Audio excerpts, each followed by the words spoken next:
आज मेरी मॉर्निंग भी सानू के साथ हो रही है।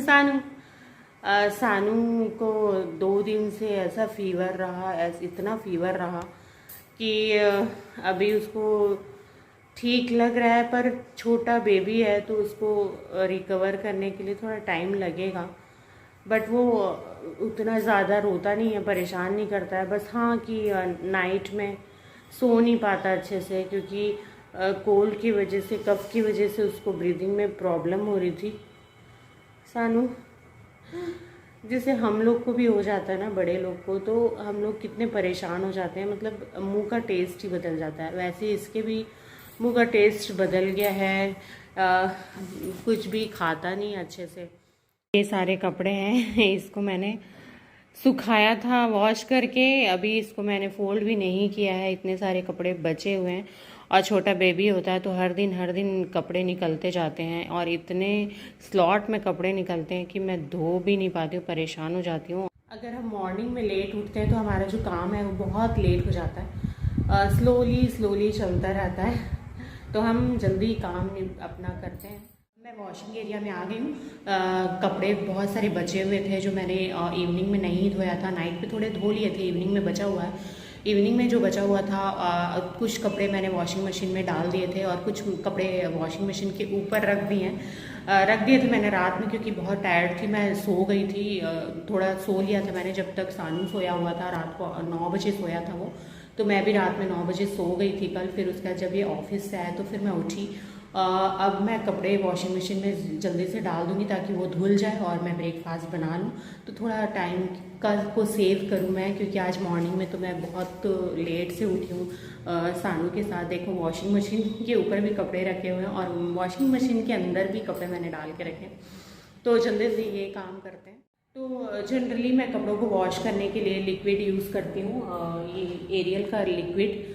इससे मुझे लगता है कि मैंने कपड़ों को बहुत प्यार से धोया है। और उसके बाद मैं कंफर्ट डाल देती हूँ, जैसे कि अच्छी खुशबू आए उसमें, क्योंकि छोटा बच्चा है ना, तो ऐसा लगता है कि स्मेल आ रही है, तो उसमें डाल देती हूँ। और वैसे वॉशिंग मशीन में हाइजीन के लिए वार्म वाटर से भी हम धो सकते हैं, बट वार्म वाटर से मैं कपड़े कम धोती हूँ, क्योंकि वार्म वाटर से धोना तो कलर बहुत फेड हो जाते हैं। तो सानू के ना बहुत अच्छे कपड़े ना फेड हो गए थे थोड़े, मैंने ज़्यादा टाइम के लिए उसको हाइजीन दे दिया था, तो उसमें ना कपड़े थोड़े उसके कलर ना वो हो गए थे, निकल गए थे। तो मैं ना उसको कम यूज़ करती हूँ, बहुत ही ज़्यादा मतलब ऐसा रहता है ना कि उस नैपी वगैरह, वैसे नैपी वगैरह तो कुछ भी नहीं, मैं उसको पैंट्स पहनाती हूँ तो उसमें ज़रूरत नहीं लगती है, तो मैं इसको यूज़ करती हूँ। और आप कौन सा यूज़ करते हैं आप मुझे बताइएगा। वैसे पहले पाउडर यूज़ करती थी, पर जब से ये यूज़ करने लगी हूँ ना, तो मुझे इसकी आदत हो गई है, बहुत अच्छा लगता है। कपड़े बहुत अच्छे से धुल जाते हैं। तो चलिए वॉशिंग मशीन में मैं दिखाती हूँ कि इतने सारे कपड़े मेरे रखे हुए हैं। इसको ओपन करते हैं। मैंने इसमें कपड़े डाल के रखे हुए हैं, इतने कपड़े। थोड़े थोड़े कपड़े ही डालती हूँ जिसमें कपड़े अच्छे से धुल जाते हैं। मैंने कल नाइट पे कपड़ा धोया था, तो देखिए ये इसके पीछे में पूरा वाइट वाइट हो जाता है। मुझे रोज़ इसको क्लीन करना पड़ता है, पीछे में हो जाता है ये पूरा एरिया, तो ये एरिया पूरा गंदा सा हो जाता है। तो ये काम हो जाता है मेरा कि इसको क्लीन करना है इस एरिया को। तो वो यहाँ पे वॉश करते हैं ना, तो ये एरिया ऐसा हो जाता है। कल का पूरा जो था लिक्विड वगैरह, जो भी डस्ट वगैरह ना, वो पीछे ऐसे जम जाता है, वाइट वाइट पोर्शन हो जाता है। तो इसको भी मैं क्लीन करूँगी आज। यहाँ पे ना हम लिक्विड को डालेंगे। ये 2 सेशन इसमें दिया हुआ है, इसमें हम डालते हैं लिक्विड को।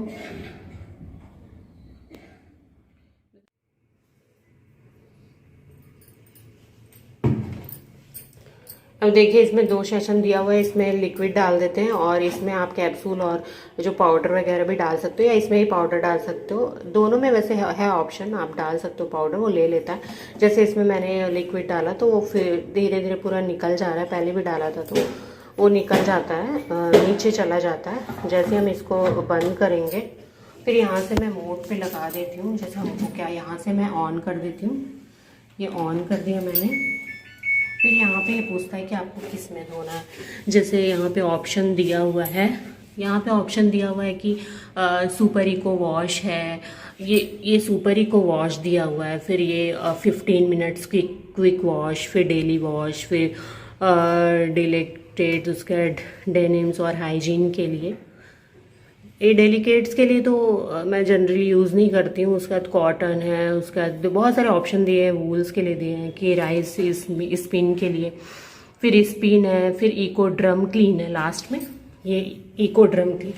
तो इको ड्रम क्लीन का मतलब ये है कि आप वॉशिंग मशीन को, ड्रम को क्लीन करो, तो ड्रम क्लीन करने में 1.5 घंटे लग जाते हैं। अब ये 15 मिनट वॉश पे है तो 15 मिनट के लिए वॉश दे सकते हैं, बट मैं इसको डेली वॉश में करूँगी। इसको मैं डेली वॉश में करूँगी तो इसका जो मिनट है आप देखिए, 1 घंटे 4 सेकेंड में हो जाएगा ये कंप्लीट। 1 घंटे लगेंगे, 4 मिनट। तो हम इसको ऑन कर देते हैं यहाँ से। ऑन तो किया था मैंने, अब मैं स्टार्ट कर दूँगी तो ये ना धुलना स्टार्ट हो जाएगा। हमारी मशीन ऑन हो गई है और अभी धुलना स्टार्ट हो जाएगा। अभी ये धुलेगा कपड़ा तो फिर मैं ये बचे हुए कपड़े को धो दूँगी और इसका काम हो चुका है। यहाँ पे कपड़ों का काम तो हो गया, कपड़े धुल जाएंगे 1 घंटे 4 मिनट में। इस ड्यूरेशन में मैं नहाना और ब्रेकफास्ट करना और उस बीच में पूजा करना और सानू उठ गया है, सानू को मसाज देना, मेडिसिन देना, ये सारे काम निपटाएंगे। उसके बाद हम लंच की प्रिपरेशन करेंगे, तो फटाफट हमको जल्दी से काम करना है। तो यहाँ पे मैं सानू की मसाज के लिए मस्टर्ड ऑयल ले रही हूँ और लहसुन की 3-4 कलियाँ गरम करके उसको मसाज के लिए मैं ले रही हूँ। यहाँ पे सानू का मसाज करना मैंने स्टार्ट कर दिया है और अच्छे से करना होगा मुझे उसका मसाज, क्योंकि इससे डाइजेशन सिस्टम बहुत अच्छा रहता है बच्चों का और पेट को अच्छे तरीके से दबाना होता है। हाथ पैर की मालिश बहुत अच्छे से करनी होती है, हड्डियाँ मजबूत होती हैं और सरसों का तेल तो बहुत ही अच्छा होता है, फ़ायदेमंद होता है बच्चों के लिए। और अभी सानू को फीवर है इसलिए मैं सरसों का तेल यूज़ कर रही हूँ। अब उसमें मैंने लहसुन की 3-4 कलियाँ भी डाली है तो वो और भी अच्छा हो जाएगा, तेल गरम करेगा तो इससे उसकी जो कोल्ड कफ की प्रॉब्लम है वो ठीक हो जाएगी और चेस्ट में भी लगाने से उसको थोड़ा हीट मिलेगा और जल्दी से उस सानू की जो सर्दी वो ठीक हो जाएगी। और मैं यहाँ पे पेट को बहुत अच्छे से दबा रही हूँ ताकि जो गैस की प्रॉब्लम हो जाती है ना बच्चों को वो नहीं होती है, तो अच्छे से प्रेस करना होता है। मैं तो 20 से 25 बार उसको प्रेस करती हूँ तो डाइजेशन सिस्टम अच्छा रहता है। मैं सानू को एक्स्ट्रा कुछ भी नहीं देती हूँ डाइजेशन के लिए, जैसे लोग हींग वगैरह देते हैं ना, तो मुझे नहीं देना पड़ता है। 2 टाइम मैं अच्छे से मालिश कर देती हूँ सानू की तो अच्छा हो जाता है सब कुछ। और सानू बहुत अच्छे से करा रहा है मालिश और उसका जो मालिश देख कितनी शांत हो के वो करवा रहा है मालिश, और हाथ पैर को भी अच्छे से ही करना होता है, इससे हड्डियाँ मजबूत हो जाती हैं। और तेल 1-2 साल तो करना ही रहता है मालिश बच्चों का, और इससे बच्चों को बहुत अच्छा लगता है। उनके हाथ पैर फ्री हो जाते हैं, वो दिन भर खेलते हैं, इधर उधर हाथ पैर मारते हैं तो जो बॉडी पेन होता है वो भी उनको काफ़ी रिलैक्स लगता है। तो यहाँ पे एक्सरसाइज भी कर रहा है सानू को हाथ में राउंड एंड राउंड एक्सरसाइज मैं करवा रही हूँ हाथों की, तो वो बहुत अच्छे से एंजॉय करके करवाता है। और लेफ़्ट और राइट दोनों हैंड्स को मैं करवा रही हूँ, बहुत अच्छे से करा रहा है सानू शांति से। अब मैं उसके पैर को अच्छे से मालिश करूँगी, मसाज करूँगी, क्योंकि जो कमर का पोर्शन होता है ना उसको बहुत अच्छे से मसाज करना होता है। इससे बच्चे का जो कमर होता है वो मजबूत होता है और वो बैठ पाते हैं अच्छे से। तो कमर के पास और पैर के पास, घुटने के पास बहुत अच्छे से मालिश करना होता है। तो घुटने के पास जो होता है ना, बच्चों की हड्डियाँ मजबूत होती हैं और मालिश बहुत ही बेनिफिशियल होता है बच्चों के लिए। तो मालिश तो ज़रूरी ही है, कभी स्किप नहीं करना चाहिए। बच्चों को इनसे बहुत रिलैक्स फील होता है और बढ़ने में मदद मिलती है। और यहाँ पे मालिश करा रहा है सानू, दोनों पैरों का अच्छे से मैं कर रही हूँ। और पैरों का भी फिर एक्सरसाइज होगा, पैरों को फोल्ड करने का एक्सरसाइज, उसमें सानू को और मज़ा आता है। और सानू कितने अच्छे से करवा रहा है। और सानू की एक्सरसाइज शुरू हो गई है, सानू एंजॉय कर रहा है एक्सरसाइज को। और यहाँ पे क्रॉस, लेफ़्ट और राइट लेग्स को क्रॉस कर रहा है यहाँ पे, और सानू बहुत अच्छे से शांति से करवा रहा है और उसको अच्छा लग रहा है। बच्चों को नॉर्मली अच्छा ही लगता है, मालिश करें तो उनको बहुत रिलैक्स फील होता है। और दोनों लोग तो 3 टाइम भी करते हैं, पर मैं 2 टाइम ही कर पाती हूँ, मुझे टाइम नहीं मिलता तो इसीलिए। तो यहाँ पे पैरों का भी अच्छे से हो गया है मसाज। अब हम बैक पोर्शन में जाएंगे, तो बैक पोर्शन की भी मालिश आपको बहुत ही अच्छे तरीके से करनी है। देखिए, बैक पोर्शन में भी आपको थोड़ा प्रेस करना है, गले के पास, गर्दन के पास बहुत अच्छे से उसको करना है, कमर के पास आपको अच्छे से मालिश करनी है। जैसे मैं पहले ऑयल लगा रही हूँ, उसके बाद फिर मैं पीछे से बैक साइड में पैर को भी कर देती हूँ, और कमर को तो बहुत ही अच्छे से करना ज़रूरी है, क्योंकि कमर ही है जिसमें जिसमें पूरा बच्चों का शरीर डिपेंड करता है। बैठ पाते हैं अच्छे से, कमर मजबूत होना चाहिए।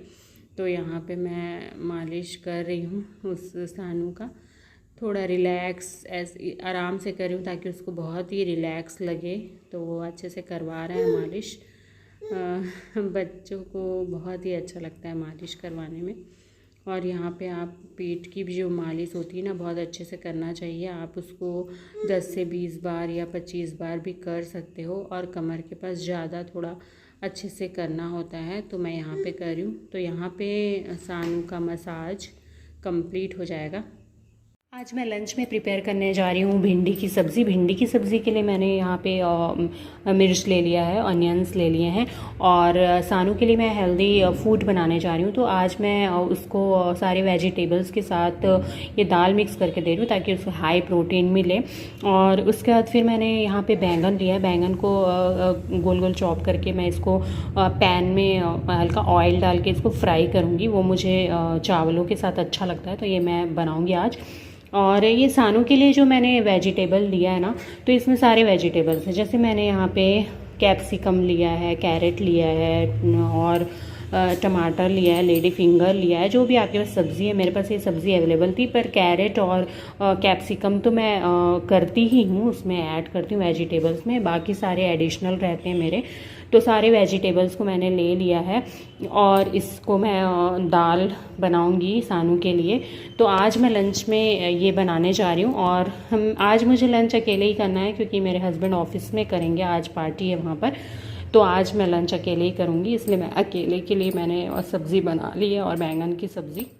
ये कुकर में ना मैंने दाल को वॉश करके और सारे वेजिटेबल्स को डाल दिया। अब इसमें पानी ऐड करके हल्दी नमक डाल के मैं इसको गैस पे रख दूँगी। इसमें वाटर ऐड कर दिया है, और टर्मरिक पाउडर और सॉल्ट भी डाल दिया है। अब मैं इसको थोड़ा सा वाटर इतना ही ऐड किया, मैं ज़्यादा ऐड नहीं करती हूँ, ये पानी पानी हो जाता है, फिर दाल उतना टेस्टी नहीं लगता है। तो मैं उतना ही वाटर ऐड करती हूँ जितना इसमें नीड है। तो मैंने इसमें 1 गिलास डाला है, छोटी वाले ग्लास को मैंने फुल करके डाला है। इसमें थोड़ा सा पानी, इतना वाटर इसमें रखा है मैंने। यहाँ पे मैंने वेजिटेबल्स दाल को कुकर में चढ़ा दिया है, और साथ ही साथ मैं भिंडी को भी फ्राई कर रही हूँ ऑयल डाल के।